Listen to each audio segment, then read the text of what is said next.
നാട്ടിലൊക്കെ പോകാൻ നേരത്ത് ട്രെയിനിൽ കഴിക്കാൻ വേണ്ടി ഞാൻ ഈ രീതിയിലാണ് ചോറ് തയ്യാറാക്കുന്നത്. ലെമൺ റൈസ് അത് ഞാൻ എല്ലാ പ്രാവശ്യവും നാട്ടിൽ പോകുമ്പം ഇതുപോലെ ലെമൺ റൈസ് തയ്യാറാക്കും. അതിനോടൊപ്പം തന്നെ ചിക്കൻ വറുത്തതും ചമ്മന്തിപ്പൊടിയും പിന്നെ അല്പം മോരും കൂടി എടുക്കും. അത് നല്ല കോമ്പിനേഷന് വളരെ ടേസ്റ്റിയാണ്. അത് ഞാൻ മിക്കപ്പോഴും തയ്യാറാക്കും. ഞാനിന്നിവിടെ ഇതുപോലെ കുറച്ച് ചോറാണ് തയ്യാറാക്കുന്നത്.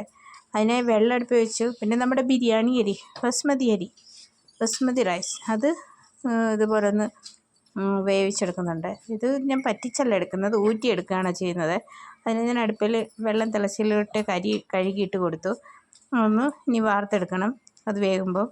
പിന്നെ ആവശ്യത്തിന് ഉപ്പും ചേർത്ത് കൊടുത്തിട്ടുണ്ട്.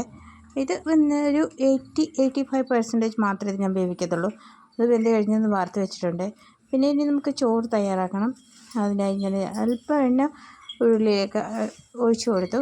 ഇനി ഇതിലേക്ക് നമുക്ക് ഗ്രാമ്പു, കുരുമുളക് ഇത് മാത്രമേ ഞാൻ ചേർക്കുന്നുള്ളൂ.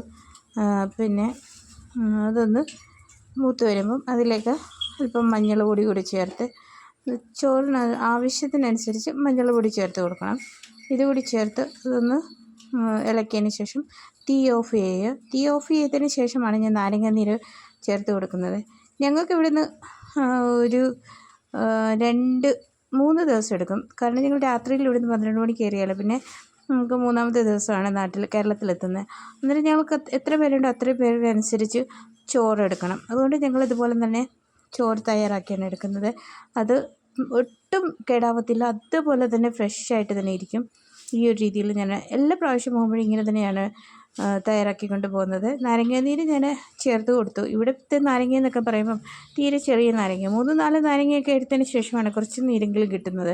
അതുകൂടി ചേർത്ത് കൊടുത്തു. പിന്നെ ഈ ചോറ് നമ്മൾ ഇളക്കി കൊടുക്കുമ്പോൾ അത് മൊത്തം ഈ നാരങ്ങാനീരും മഞ്ഞളും പിടിച്ചിരിക്കണം. എവിടെ എങ്ങാനും 1-2 ഉണ്ടെങ്കിൽ പോലും അത് എത്താതിരുന്നാൽ തീർച്ചയായിട്ടും ആ ചോറ് അഴുക്കായി പോകും.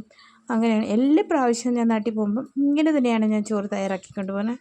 ഒരിക്കലും അത് കേടായിട്ടില്ല.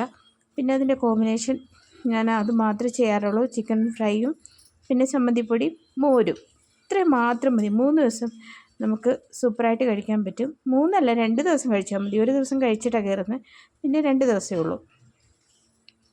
ആ 2 ദിവസം സൂപ്പറായിട്ട് ചോറ് നമുക്ക് തന്നെ ഉണ്ടാക്കിക്കൊണ്ട് കഴിയും. ട്രെയിനിലെ ഫുഡൊന്നും വാങ്ങിക്കാതെ തന്നെ നമ്മൾ തന്നെ തയ്യാറാക്കിക്കൊണ്ട് പോകുന്നത് നമുക്ക് കഴിക്കാൻ പറ്റും.